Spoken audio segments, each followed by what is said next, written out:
மக்களே, இன்று நாம் திருக்குறள் 115 பார்க்கிறோம். இந்த குறள் பொருட்பால் பகுதியில் உள்ள நடுவு நிலைமை அதிகாரத்தை சார்ந்தது.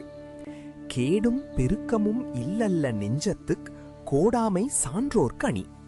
இந்த குறள் ஒரு மனிதனின் மனநிலையும் நடுவுநிலையுடனான வாழ்க்கையும் பற்றி மிகவும் ஆழமாக கூறுகிறது. நெஞ்சத்துக் கோடாமை என்றால் என்ன? மனதில் சாய்வு இல்லாமல், எதிலும் பக்கச்சார்பில்லாமல் இருப்பது. திருவள்ளுவர் இங்கே என்ன சொல்கிறார் என்றால், வாழ்க்கையில் இழப்பு வந்தாலும் லாபம் வந்தாலும் மனம் சாயாமல் சமநிலையுடன் இருப்பதே உயர்ந்த மனிதர்களின் அழகு.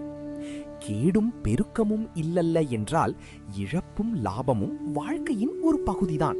அவை வரவும் போகவும் செய்யும். ஆனால் உண்மையான பெரிய மனிதன் யார்? இந்த மாற்றங்களால் மனம் பாதிக்கப்படாமல் நியாயமான பாதையில் நிலைத்து நிற்பவன். நீங்கள் யோசித்து பாருங்கள்.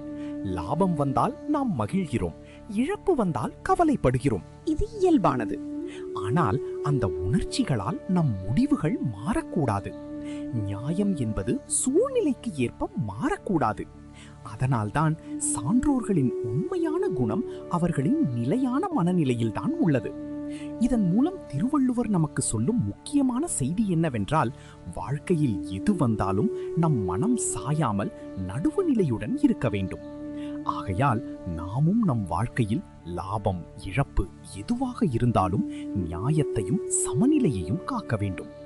கேடும் பெருக்கமும் இல்லல்ல நெஞ்சத்துக் கோடாமை சான்றோர்க்கு அணி. அடுத்த திருக்குறளில் மீண்டும் சந்திப்போம். நன்றி.